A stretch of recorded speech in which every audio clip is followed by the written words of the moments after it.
strength that you have that younger players don't have, can't have, is your experience. Because there's a difference between skill and experience. Even the most hardcore, serious, studied younger players who study the game relentlessly, take it very seriously, are students of the game. They may be very well skilled, but because they're so young and you have 10 plus years of experience on them, their skill cannot replace your experience. With your experience should become the evolution of strategy, and that strategy should revolve around your physicality, trying to compensate for your lack of athleticism. What I mean is you need to know yourself, know your game, and strategize how you play so that you still are the most effective player you possibly can be, while at the same time using as little energy as possible.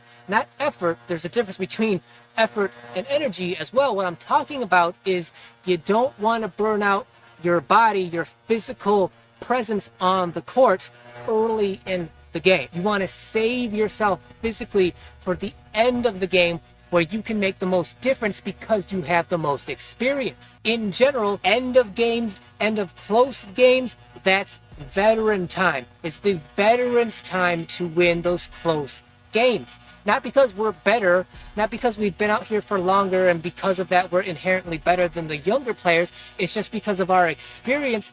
We can use that experience to know what are the best plays to make at the later stages of close games to win those close games more often than the younger players who don't have the experience, who don't know how to handle those situations yet. But if you find yourself at the end of a close game and you're physically burnt out, you're tired, you're fatigued, you're exhausted because you wasted the little energy you have at the beginning of a game, then it's not going to matter about how much experience you have at the end of a game if you don't have any energy to fuel whatever you need to do to get the job done and win end game kind of situations. So you should have a strategy in mind that says, okay, this is how I play that's going to allow me to be the most effective throughout the game, but at the same time allow me to use and burn as little energy as possible. It's your job, your responsibility to keep yourself in good enough shape and condition to be able to perform physically at the end of hypothetically, theoretically close games, and so you can make the right decisions and have the energy to execute those decisions in those key moments. And by execute, I'm not talking necessarily about scoring, because you're the old guy. Like, you are probably not going to be as an effective scorer as your teammates who are younger and more physically able than you are.